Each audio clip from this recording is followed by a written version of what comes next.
Actually அபி பத்தி தான் பேசியோம். ஏன்னா அவங்க வந்து லைஃப்ல ஒரு ரொம்ப ஹார்டஸ்ட் டைம்ல இருந்து ஒரு கம்பேக் மாதிரி உங்களுக்கு இந்த ப்ராஜெக்ட் கிடைச்சது.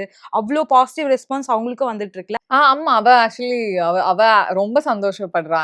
பிகாஸ் அவளுக்கு இந்த ஐ மீன் இதுக்காக அவ ரொம்ப நாள் வெயிட் பண்ணிட்டு இருந்திருக்கா. வேற எந்த ப்ராஜெக்ட்ஸும் பண்ணாம ஷி வாண்டட் டு அது ஒரு எஸ்டாப்லிஷ்டான ஒரு பிளாட்ஃபார்ம்ல ஒரு எஸ்டாப்லிஷ்டான கேரக்டர் பண்ணணும்னு நினைச்சிருக்கா. அண்ட் ஐ திங்க் இது ஒரு பெரிய ஓப்பனிங் அவளுக்கு.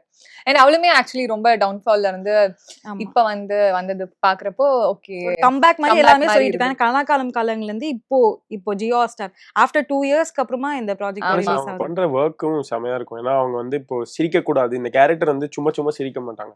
ஐஷு கேரக்டர்.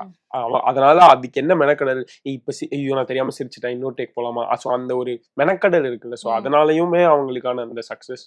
அண்ட் இப்ப அவங்க காஸ்டியூமே அவங்க ஒரு காஸ்டியூம் ஒரு சீனுக்கு அவங்க போடுறாங்க இல்ல. சோ அதுக்குமே அவ ஆக்சுவலி நல்லா ஒர்க் பண்றா, எஃபர்ட் போடுறா.